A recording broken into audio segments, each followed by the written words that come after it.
वो कानून कोई भी कानून संविधान जनता के द्वारा ही है, जनता उसका जनक जनता ही है, विद द पीपल ही है, पीपल से ऊपर कुछ। उस चीफ जस्टिस के वहाँ जा करके वहाँ कहेंगे हमें हायर बेंच दिया जाए, इस ढंग की बात है, इतने लोगों की जॉब की बात है। चीफ जस्टिस इस बात को, चीफ जस्टिस भी सेंसिबल आदमी है, वो सुनेंगे इस बात को, हायर बेंच अलॉट कर देंगे। वो इतना कुरबिल नहीं हो सकता कि 22,000 लोगों का घर का जीविका चला जाए, उनके घर में बाल बच्चे परिवार रोड पर आ जाए, ऐसा कोई नहीं कर सकता। आप जानते हैं सरकार तो अब कितना काम करती है, बाढ़ पीड़ितों को देखिए मदद करती है, उस समय क्या रहता है। और ये इतने लोगों की जीविका जाएगी तो कोर्ट ऑफ लॉ भी सामने आएगी, सरकार भी आएगी और सेंट्रल गवर्नमेंट भी इस बात को चाहेगी तो एनसीटी में उसमें से अमेंडमेंट कर दे सकती है।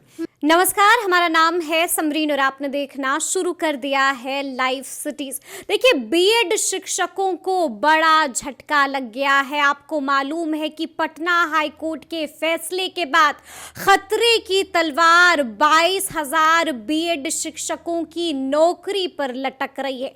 देखिए, सूत्रों के हवाले से बड़ी जानकारी निकल के आई थी। लाइव सिटीज ने आपको बताया भी था कि अब बिहार सरकार बीएड शिक्षकों के मुद्दे को लेकर सुप्रीम कोर्ट जाने का मन बना रही है। तो आज हम इसी मुद्दे पर सीधी बातचीत करेंगे पटना हाई कोर्ट के जाने माने एडवोकेट देव प्रकाश जी से। सबसे पहले बहुत शुक्रिया बात करने के लिए। धन्यवाद जी। तो जैसा कि मैंने शुरू में ही कहा कि सूत्रों के हवाले से जो बड़ी जानकारी हमारे पास आई है वो जानकारी ये है कि बिहार सरकार अब सुप्रीम कोर्ट का दरवाजा खटखटाने जा रही है। क्या लगता है वकील साहब, क्या कुछ हो सकता है सुप्रीम कोर्ट में? देखिए, तो नॉर्मल अल्टरनेटिव है कि अगर हाई कोर्ट से आपका ये जो पीआईएल है वो रिजेक्ट हो गया तो उसके जुडिशियल रिव्यू के लिए आप हायर कोर्ट में जाएंगे और हायर कोर्ट जाहिर है कि सुप्रीम कोर्ट है जी। और सुप्रीम कोर्ट जाएंगे और एसएलपी में जाएंगे, 136 में जाकर वहाँ अपील करेंगे। लेकिन आपने देखा कि इसके पहले भी जो लास्ट टाइम अपॉइंटमेंट हो रहा था बीपीएससी का, उस केस में भी ये ऑर्डर हुआ था और एग्जामिनेशन हो गया था, उस केस को आपने ही बाइट लिया था और उसको लेकर के बिहार सरकार वहाँ गई थी तो बिहार सरकार का भी नहीं सुना गया, जो लोग गए उनका भी नहीं सुना गया और उस केस को रिजेक्ट कर दिया गया। चूँकि लोगों ने प्रयास किया कि उस बेंच में न जाए जिस बेंच में वो राजस्थान हाई कोर्ट का जजमेंट हुआ है, वो लोग वहाँ जाना चाह रहे थे जहाँ पर छत्तीसगढ़ को स्टे मिला है जी। तो अल्टीमेटली उन्होंने कहा कि हम तो ये नहीं कर सकते, क्योंकि कोर्ट्स में क्या होता है कि मास्टर ऑफ द रोल जो होते हैं वो चीफ जस्टिस होते हैं। तो उनके पास गया, सीजीआई के पास, उन्होंने फिर वहीं भेज दिया अनिरुद्ध बोस और सुधांशु कुमार धुलिया के पास जी। और उन्होंने कहा कि नहीं, हमने जजमेंट जो दिया है उसको हम रिव्यू नहीं करेंगे और डिसमिस कर दिया मामले को। अब फिर ये एसएलपी में जाएंगे, मामला तो सेम है, एकदम डिट्टो मामला सेम है जी। कोई अंतर नहीं है। उसी जजमेंट को जो राजस्थान हाईकोर्ट का जजमेंट था जी।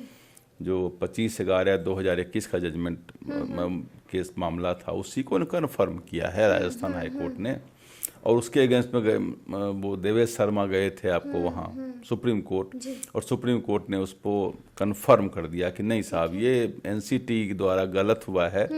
जब उन्होंने पहले नोटिस कर दिया और उसमें डाला कि जो डीएल एड वाले हैं वही एलिजिबल हैं प्राथमिक शिक्षक के लिए और हायर वाले जो हैं वो बीएड वाले जो माध्यमिक और उच्चतर शिक्षा में जाएंगे उनके लिए है।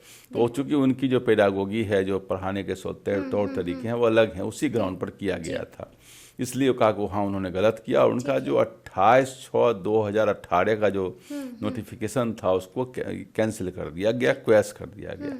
तो 28/6/2018 के नोटिफिकेशन जब कैंसिल हो गया और लेकिन ये कन्फर्म ये हुआ कब, तो 25 सुप्रीम कोर्ट ने कोई जजमेंट अपना नहीं दिया है, उन्होंने केवल जो जजमेंट हाई कोर्ट का था उसको कन्फर्म किया है। ऑनरेबल पटना हाई कोर्ट ने यही कहा कि हमारे हाथ आर्टिकल 141 के तहत बंधे हुए हैं, क्योंकि आर्टिकल 141 बाइंडिंग होती है सबऑर्डिनेट कोर्ट्स पर और चूंकि उन्होंने कोई जजमेंट अगर उस दिन दिए होते 11/8/2023 को दिए होते तो हम लोग उधर नहीं पीछे नहीं गए होते। ठीक है। लेकिन उन्होंने जो 25/11/2021 का जो मामला है उसी को उन्होंने कन्फर्म किया है। तो 25 हम उसी के ऊपर जाएंगे जो राजस्थान हाईकोर्ट का जजमेंट है जिसको उन्होंने कन्फर्म किया है, उस डेट से इसको वैलिड मानेंगे। लोगों ने कहा भी कि वो जो मामला है कॉन्स्टिट्यूशनल बेंच में पढ़ने से थी और बहुत सारे रघुवीर सिंह बहुत सारे जजमेंट में कहा गया है कि सिमिलर स्ट्रेंथ ऑफ बेंच अगर रहे और उसको जो प्रीसीडिंग जजमेंट को अगर ओवर रूल करती है तो ऐसे में जो कंसिस्टेंसी ऑफ लॉ है, जो अनसर्टेनिटी इन जुडिशियल डिसीजंस है, वो कहीं न कहीं प्रभावित होगा, हैम्पर्ड होगा। इसको ध्यान में रखते हुए, चूँकि पहले जो रामशरण मौर्या वाला जो जजमेंट है वर्सेज स्टेट वर्सेज यूपी, वो दोनों कहीं न कहीं कन्फ्लिक्ट कर रहा है। उन्होंने कहा कि नहीं, दोनों में कोई कन्फ्लिक्ट नहीं है। वहाँ उसमें वैलिडिटी ऑफ एक्ट पर नहीं गए थे, वहाँ उन्होंने कहा कि एनसीटी को अथॉरिटी है, वो कर सकते हैं। बट यहाँ मामला था कि एनसीटी ने गलत किया है। एनसीटी को ये आदेश देने की पावर नहीं है, चूँकि आप जानते हैं समूचा मामला तो राइट टू एजुकेशन जो एजुकेशन आर्टिकल 21A में दिया गया, और उसके बाद right to quality and compulsory education दिया गया उनको। क्या नाम एक्ट बना 2009 में, और 2010 में नोटिफिकेशन निकला, फिर 2018 में निकला। तो 2018 में उन्होंने कहा कि बीएड वाले भी एलिजिबल हैं प्राथमिक शिक्षक के लिए। तो उन्होंने कहा कि ये जो उन्होंने किया है, ये उन्होंने अल्ट्रा वायर किया, ये पावर नहीं है एनसीटी को, और उसको उन्होंने क्वेश कर दिया। तो प्रिंसिपल ऑफ लॉ को यहाँ देखिए, प्रिंसिपल ऑफ लॉ में कोई चेंज नहीं है, उसको इन्होंने कन्फर्म कर दिया। पटना हाई कोर्ट ने कहा कि हम इसमें कुछ भी नहीं कर सकते, हम बंधे हुए हैं, और जो जजमेंट है हम उसी को कन्फर्म करते हैं। इन्होंने जरा भी अपने का जब तक हाथ काला नहीं किया उसमें कि भाई हम इसमें। अब देखिए एक बात है, ये सारा मामला तो इधर हाल का है, ठीक है। 2021 से अभी पिछले वाले लोग एग्जामिनेशन दे चुके थे। 2021 वाले जो पहले से काम कर रहे हैं, उनका घर बस गया होगा, शादी ब्याह हो गया होगा, 2 साल से एस्टेब्लिश हो गए होंगे, उनके ऊपर गाज गिर जाएगी। तो खुले आंख से कहीं कहीं लगता है कि उनके साथ इनजस्टिस हो जाएगा। सरकार भी सैंग्विन है इन बात पर, एकदम जागरूक है कि नहीं, उनके साथ इनजस्टिस ना हो। और आपको एक चीज बता दें कि डेमोक्रेसी में जनता से ऊपर कोई नहीं है। ठीक है। डेमोक्रेसी में चाहे वो सुप्रीम कोर्ट हो, हाई कोर्ट हो, या पार्लियामेंट हो, या लेजिस्लेचर हो, जनता सबके ऊपर। अच्छा, ये बता दें आप। चूंकि कॉन्स्टिट्यूशन के शुरू में लिखा we the people of India, और यह भी कहा गया democracy is of the government, for the government and by the government. इस बात को समझना पड़ेगा कि 22,000 लोगों की नौकरी जा रही है, और लाइवलीहुड है, फंडामेंटल राइट है आर्टिकल 19 में। उनकी नौकरी चली जाएगी, उनकी जीविका चली जाएगी, तो इस बात को सोचना पड़ेगा। अब मामला चूंकि देश की सर्वोच्च अदालत में जाएगी, तो वहां अगर फिर उसी कोर्ट में जाएगा तो हो सकता है लोग वहां से कहें कि भाई हमें हायर कोर्ट, चूंकि अब 2 जज के बेंच में जाएगा फिर दिक्कत होगा, तो वहाँ लोग एसएलपी में जा कहेंगे हमें हायर बेंच दिया जाए, 3 जज का बेंच दिया जाए। और इस बात को कंसिडर करें कि जब से ये हुआ है ऑर्डर, उसके बाद से करें तो ये उसको रिव्यू करें या जो भी करें। लेकिन ये जो पहले अपॉइंट हो गए, जो 2 साल नौकरी में रह गए, उनके ऊपर कैसे एक्शन लेगा। कहीं न कहीं सुप्रीम कोर्ट में कहीं सेंसिबिलिटी कहीं अगर आ गई, तो इन चीज़ों को देखना जरूरी है। चूंकि हमने एक बात कहा आपको कि लॉ हो, सुप्रीम कोर्ट हो, हाई कोर्ट हो, पार्लियामेंट हो, विधानसभा, विधान परिषद हो, जनता से ऊपर, जनता से ऊपर नहीं है वकील साहब, ठीक है। लेकिन हम आपसे ये भी जानना चाहेंगे कि बिहार सरकार सुप्रीम कोर्ट जा सकती है, जैसा कि मैंने आपको शुरू में ही बताया, किस बात को आधार बनाकर सुप्रीम कोर्ट का दरवाजा खटखटाया? यही बात आधार बनाएगी कि ये आपका जो जजमेंट आया है वो 11/8 को आया है, उसके पहले ये लोग पहले से अपॉइंट हो चुके थे। हमारे ना हर राज्य में अपॉइंट हुए होंगे, तो सब जगह जो 2021 में जो अपॉइंटमेंट आया उसमें ये लोग अपॉइंट हो चुके हैं, 2 साल से काम कर रहे हैं, इनके लाइवलीहुड की बात है। आप इसको वन टाइम रेट्रोस्पेक्टिव लागू ना करें, इसको प्रोस्पेक्टिव लागू करें। तो अगर बात यहाँ भी उठी थी कि आप इसको प्रोस्पेक्टिव कर दीजिए, लेकिन यहाँ का ऑनरेबल हाई कोर्ट ने कहा कि नहीं, चूंकि वहाँ उन्होंने कन्फर्मेशन राजस्थान हाई कोर्ट को किया है, इसलिए हम उसमें हम इंटरवेन नहीं करेंगे। लेकिन सुप्रीम कोर्ट तो इंटरवेन कर सकती है, सुप्रीम कोर्ट हस्तक्षेप कर सकती है।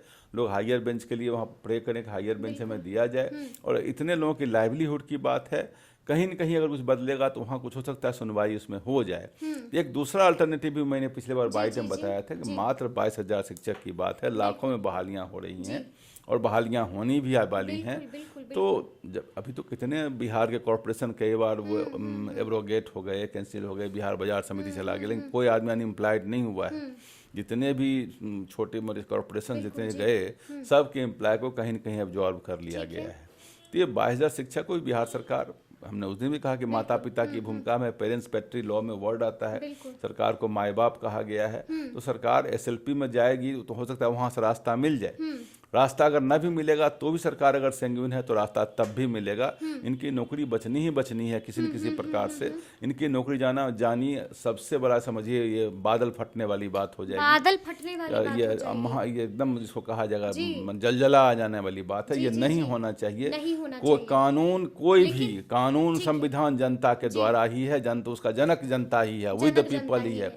पीपल से ऊपर कुछ ठीक है। लेकिन वकील साहब हम ये भी जानना चाहेंगे कि आपको भी याद होगा पिछली बार भी हमने बात की थी आपसे, हमने जिक्र किया था कि इससे पहले भी सरकार ने एसएलपी दायर की थी, लेकिन उसके बाद हमने देखा कि एसएलपी सरकार ने वापस भी ले ली। और अब हम देख रहे हैं कि अब भी जो खबर आ रही है निकल के, वो खबर ये है कि एक बार फिर से सरकार एसएलपी दायर कर सकती है इस मामले को लेकर। क्या लगता है कि कहीं इस बार भी एसएलपी रिजेक्ट ना हो जाए? देखिए, महाधिवक्ता महोदय ने सलाह दिया है तो उसका बाकी स्ट्रेटजी भी फॉर्म कर चुके होंगे। वो उस चीफ जस्टिस के वहाँ जा करके वहाँ कहेंगे हमें हायर बेंच दिया जाए, इस ढंग की बात है, इतने लोगों की जॉब की बात है। चीफ जस्टिस इस बात को, चीफ जस्टिस भी सेंसिबल आदमी है, वो सुनेंगे इस बात को, हायर बेंच अलॉट कर देंगे। हायर बेंच सुनेगी तो कुछ न कुछ रास्ता निकाल देगी, इसमें कुछ ना कुछ रास्ता निकाल देगी। वो रास्ता अगर निकल गया तो 100 में 100 नहीं निकला तो बिहार सरकार निकालेगी रास्ता। बिहार सरकार निकालेगी। अच्छा, आपको क्या लगता है वकील साहब, एकदम सच्चाई के साथ, आपको क्या लगता है क्या रास्ता निकलेगा? क्या लगता है सुप्रीम कोर्ट में जो एसएलपी दायर होगी क्या उससे कोई फायदा होगा या फिर बिहार सरकार को निर्णय लेना? हमें लगता है कि neither the court of law nor the government can afford to be so careless and cruel towards this 22,000 teachers. कोई इतना कठोर नहीं हो सकता, कोई इतना क्रूअल नहीं हो सकता कि 22,000 लोगों का घर का जीविका चला जाए, उनके घर में बाल बच्चे परिवार रोड पर आ जाए। ऐसा कोई नहीं कर सकता। आप जानते हैं सरकार तो अब कितना काम करती है, बाढ़ पीड़ितों को देखिए मदद करती है, उस समय क्या रहता है। और ये इतने लोगों की जीविका जाएगी तो कोर्ट ऑफ लॉ भी सामने आएगी, सरकार भी आएगी और सेंट्रल गवर्नमेंट भी इस बात को चाहेगी तो एनसीटी में उसमें से अमेंडमेंट कर दे सकती है। इसलिए ये बातें कहीं नहीं, इन बातों में राजनीति बिल्कुल नहीं है, इन बातों में है जीविका की बात है, लोगों की बात है। तो कहीं न कहीं कोई रास्ता अवश्य ही निकलेगा, अवश्य ही निकलेगा। लेकिन एक चीज से परहेज नहीं किया जा सकता है, ऐतराज नहीं किया जा सकता है, इनकार नहीं किया जा सकता है कि हो सकता है कि यहाँ से भी झटका लग जाए। वकील साहब देखिए, अगर यहाँ से झटका लगता है, सुप्रीम कोर्ट अगर एसएलपी को रिजेक्ट कर देती है, तो हम आपसे जानना चाहेंगे कि फिर कौन सा दरवाजा खुलेगा बीएड शिक्षक? देखिए, जिन बातों को हम लोग चर्चा कर रहे हैं कि पुराना एसएलपी जो रिजेक्ट हुआ है, वो बात बिहार सरकार के महाधिवक्ता महोदय की नज़र में भी होगा।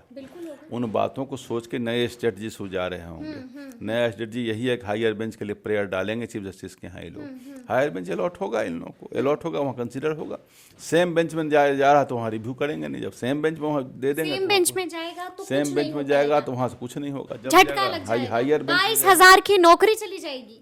नौकरी तो अभी गई हुई, जिस हिसाब से तो गई हुई है, लेकिन सबसे बड़ी बात है सरकार अभी नौकरी हटाई नहीं, लोगों को वेतन मिल रहा है, लोग काम कर रहे हैं। लेकिन सूची मांगी जा रही है वकील साहब, हर जिले से बीएड शिक्षकों की सूची मांगी जा रही है।